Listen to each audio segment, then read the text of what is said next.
আমার বাসার পাশে এই একটা শোরুম, যে শোরুমে গেলে আমি একসাথে 7-8টা ড্রেস কিনতে আমার কোনো সমস্যা হয় না। সেটা হচ্ছে ফ্যাশন লেভেল শোরুম। তো আমার এটা হচ্ছে আমার বাসা থেকে একদম কাছে। তো আমি যখন খুব দামি কিছু ড্রেস কিনতে হয়, যে একদম কোথাও যাওয়া আসার জন্য কোনো ড্রেস কিনলে আমি এই দোকানটায় চলে যাই। তো এখানে আমি আর আমার ভাগ্নি গিয়েছিলাম ড্রেস কিনতে, যেহেতু ঈদের শপিং, তো ঈদের জন্য আমি কিছু ড্রেস কিনবো। তো ড্রেস কেনার জন্য আমি আমার ভাগ্নিকে আমার সাথে করে নিয়ে যাই, বললাম যে চলো আমি কিছু ড্রেস নেব, তুমি আমার সাথে থাকবা। তো ওকে নিয়ে গেলাম একদম বাসার কাছে, আমার বাসার কাছে মৌচাকের পাশে ওদের শোরুমটা। তো ওনাদের কাছে আমি 3 পিস কিনতে কিনতে এতটা পরিচিত হয়ে গিয়েছি, যতবারই যাই ওনারা বুঝে যে আমি কোন ড্রেসগুলো পরি, কোন ড্রেসগুলো আমি পছন্দ করি, কোন ড্রেসগুলো আমি চাচ্ছি। ওনারা সাথে সাথে বের করে, আর না থাকলেও বলে যে আপু আরো কয়েকদিন পরে আসেন, যে এখন তো নতুন কোনো ড্রেস আসে নাই, আগের কালেকশনগুলো আছে। তো ওনারা আমাকে রিসেন্টলি ফোন দেয়, এখানে 2-1টা মেয়ে আছে লাইভ করে, ওদের একটা পেজও আছে। তো ফোন দিয়ে বলে যে আপু আসেন, আজকে তো অনেকগুলো ড্রেস আছে, আপনি চলে আসেন, আগে এসে দেখে যান, যদি আপনার ভালো লাগে তাহলে আপনি নিয়ে যাবেন।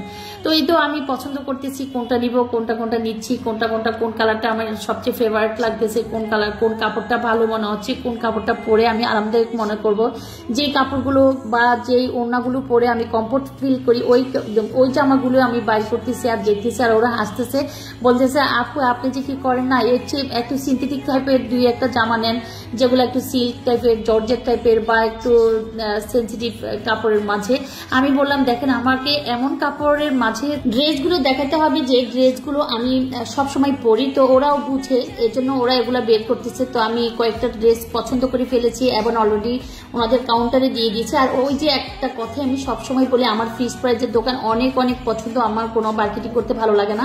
এই ড্রেসটা নিয়েছি, যে ড্রেসগুলো নিয়েছে আমি প্রত্যেকটা ড্রেস আমি চেক করে দেখতেছি যে ড্রেসগুলো ঠিক আছে কিনা, কোন ড্রেসগুলো নিলাম। এখানে একটা গিফটের ড্রেসও আছে, আমার এক যাকে আমি একটা গিফট করবো সেই ড্রেসটাও এখানে আছে। আর আমার জন্য কয়েকটা ড্রেস নিলাম, নিয়ে আমরা কাউন্টারে ওনাদেরকে টাকা দিয়ে এখন বের হয়ে আসবো। তারপর ওনারা বললো যে আপু আপনি আমার দোকান থেকে সবচেয়ে বেশি ড্রেস কিনেন। আমি হাসলাম যে আপনার দোকান থেকে আমি সবচেয়ে বেশি কিনতে পারি এবং আমি কিনেও স্বাচ্ছন্দ্য বোধ করি। তো আমি ড্রেস কেনা শেষ, আমি টাকাগুলো দিয়ে আমরা এখন বাসায় চলে যাব। আসলে আমাদের বাসা থেকে একদম শোরুমটা কাছে, আমরা রিক্সা দিয়ে আসছিলাম, এখন আবার রিক্সা দিয়ে চলে যাব। আমি আবার এখানে আমাদের কাছে অনেকগুলো শপিং ব্যাগ দেখে আমি লিওনকে আসতে বলেছি, লিওনও আমার কাছে আসলো। আমাদের এই শোরুমটা লিওনও চিনে। তো ওকে বললাম যে তুমি আসো, আম্মু তো এখানে আছে, এসে আমরা সবাই একসাথে যেতে হবে, একসাথে এতগুলো শপিং নিয়ে আমরা যেতে পারবো না। তো ওকে আমরা ফোন করে আবার আমাদের এই ফ্যাশন লেভেলের শোরুমে নিয়েছি। নেওয়ার পর ও সহকারে 2টা রিক্সা আমরা বাসায় চলে আসলাম। ও যে বললাম আমার বাসা থেকে এই শোরুমটা একদম কাছে। লিওন বললো তোমাদের 3 পিস কেনার জন্য আমাকে যেতে হবে, এখানে তো আমার কোনো কিছু নাই। তো ওকে নিয়ে হাসলাম, বললাম যে তোমাকে এবার আমরা 3 পিস গিফট করবো, যেহেতু তুমি মন খারাপ করতেছো, তোমার কেনাকাটা তো অনেক আগে শেষ। তো আমরা লিফটের সামনে ওয়েট করতেছিলাম পরে। আর এই জুতোগুলো আমি এসেনশিয়াল থেকে নিয়েছিলাম। জুতোগুলো পরে খারাপ লাগে না, ভালোই লাগতেছে, আরামদায়ক জুতোগুলো। আসলে যে কোনো জিনিস পরে যদি শান্তি না পাওয়া যায়, আমার কখনো নিয়ে আর শান্তি নেই, কেউ গিফট করলেও শান্তি পায় না। আমিও কারোর জন্য কোনো কিছু গিফট করি বা কারো কোনো জিনিস যখন দেওয়ার চেষ্টা করি, তখন চেষ্টা করি যে ও পরে আরাম পাবে কিনা, ও এই জিনিসটা পছন্দ করবে কিনা, এই কালারটা তার সাথে যাবে কিনা, তার বয়সের সাথে যাবে কিনা। তো সবকিছু চিন্তা ভাবনা করে কেনাকাটা করার চেষ্টা করি বা নেওয়ার চেষ্টা করি। এটা আসলে আমার একটা বাজে অভ্যাস, এই অভ্যাস থাকা উচিত না। সবকিছুই পড়তে হয়, যে কোনো জিনিস পরা বা যে কোনো কাপড় চোপড়ে অভ্যস্ত হলে আর প্রবলেম হয় না। তো এটা হচ্ছে আমার একটা খুঁতখুঁতে অভ্যাস, অন্যদের কতটুকু আছে আমি জানি না। বাসায় আসলাম, বাসায় এসে দেখলাম পুরো বাসা মামুন হাঁটতেছে আর আমার রুম একদম অন্ধকার। আমি আমার রুমে, অন্যরা হয়তো অন্য রুমে আছে। আসলে আমরা আজকে শপিং, যে শপিংটা সকালে করেছিলাম, করে দুপুরে চলে এসেছি। আর এটা হচ্ছে একদম আসরের পরের শপিং।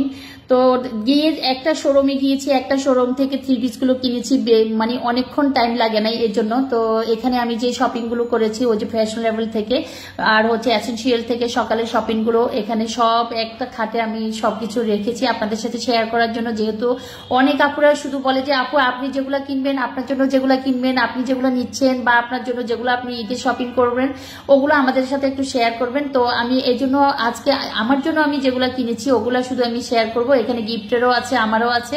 আমারগুলো সেগুলো শুধু এক্সট্রা পাবে, আমি দেখাচ্ছি। সেগুলো যেগুলো শুধু আমি আমার জন্য কিনতেছি বা কিনেছি বা এখানে আছে প্রেজেন্ট, ওগুলোই আমি শেয়ার করবো। আর হচ্ছে এসেনশিয়ালের কিছু শেয়ার করবো, এগুলো আর কালকেও আমি একদম ভালো করে দেখিয়ে দিব। আজকে একদম নর্মাল ভাবে দেখাচ্ছি, যতটুকু পারি যে একটা একটা করে খুলে দেখাবো। শপিং ছিল আমাদের ভ্যানিটি ব্যাগ আর হচ্ছে বিভিন্ন রকমের জিনিসপত্র, আমি কালকে এগুলো একদম সুন্দর করে শেয়ার করব। আর আজকে যেগুলো কিনেছি বিকেল টাইমে, সেগুলো হচ্ছে আমাদের থ্রি পিস হচ্ছে 7-8টা থ্রি পিস কিনেছি। তো এটা হচ্ছে একটু রেড কালারের মাঝে বিভিন্ন রকমের একটু এমব্রয়ডারি কাজ করা, এমব্রয়ডারিও না কেমন জানি সিকোয়েন্সের কাজ করা। এখানে 2টা রেড পরে গেছে, একটা আমার আর একটা গিফটের। আর এই ইয়েলো কালারের জামাটা এতটা সুন্দর, আর এতটা সুন্দর আমি কি বলবো, আমার মনে হচ্ছে এটা দেখার সাথে সাথে আমি ওনাদেরকে কিচ্ছু বলিনি, বললাম যে এই জামাটা কাউন্টারে দিয়ে দেন। আমি একটু ধরলে বলতে পারি যে জামাটা আসলে কেমন হবে, কিরকম হবে। এটা হচ্ছে একটা সুতি ড্রেস, তাও এটা বাসায় পরার জন্য, এটাও বাসা পরার জন্য, এটা হচ্ছে কোথায় একটু কোনো রকমে আসা যাওয়ার জন্য। তো এই তো টুকিটাকি জামাগুলো আমি আজকে শেয়ার করতেছি, কালকে বেশি বেশি করে শেয়ার করবো। এটা একটা মানে এখানে 2-3টে হচ্ছে বাসায় পরার, আর 2-3টে হচ্ছে কোথায় আসা যাওয়ার জন্য। আর এগুলো টাইম নেই, কারণ এখন যদি আমি দেখাতে চাই তাহলে একদম আজান মুহূর্তে হয়ে যাব। তাই আমরা এখন আর কিছু দেখাবো না। কালকে আমি ভিডিওটা আপলোড করব, সবাই চোখ রাখবেন আমার ব্লগে, যে আমি কি কি শেয়ার করতেছি, কি কি কিনেছি, কি কি ছিল, কি কি এসেনশিয়াল থেকে নিয়েছি। কালকে এসেনশিয়াল থেকে যা যা নিয়েছি একদম সম্পূর্ণ A to Z সবকিছু শেয়ার করব। আজকে শুধু ফ্যাশন লেভেলগুলো আমি শেয়ার করেছি। কি ফ্যাশন লেভেল থেকে যে থ্রি পিসগুলো আমি সবসময় নিই, যেমন সুতি বলেন ভালো মন্দ মিলিয়ে সব ড্রেস পাওয়া যায়, সব ড্রেস এখানে আছে। তো আজান দিয়ে দিচ্ছে। ছোট মিয়া শুধু আমার দিকে তাকাই। ছোট মিয়া একটা হচ্ছে আমাদের পাশার লাভ, বাট বড় মিয়া হচ্ছে আমাদের একটা ভালোবাসা, দুইটা দুই রকমের। তো এখানে বুট পেয়েছো আজকে একদম নর্মাল, বাসায় কোনো অত আহামরি কিছু নাই যে একদম অনেক টেবিল ভরে মানে খাওয়া। আমরা টেবিলে না গিয়েও যে খাটের উপরে বসে ইফতার করতে বসে গিয়েছি। তো এই তো আজকে ছোটখাটো একটা ব্লগ শেয়ার করলাম, কার কাছে কেমন লাগলো, কে কেমন অনুভূতি ফিল করলেন।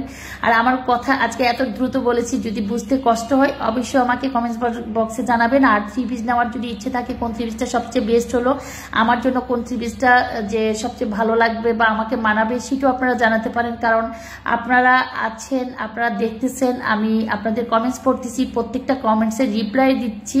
কারণ আপনারা যত কমেন্টস করেন আমি প্রতিটা কমেন্টস পড়ে প্রত্যেকটা কমেন্টসে একটা হলে স্টিকার হলেও দেওয়ার চেষ্টা করি। আর কেউ যদি কোনো প্রশ্ন করে তাহলে ওই প্রশ্নের অবশ্যই রিপ্লাই দিই। তো আল্লাহ হাফেজ সবাইকে।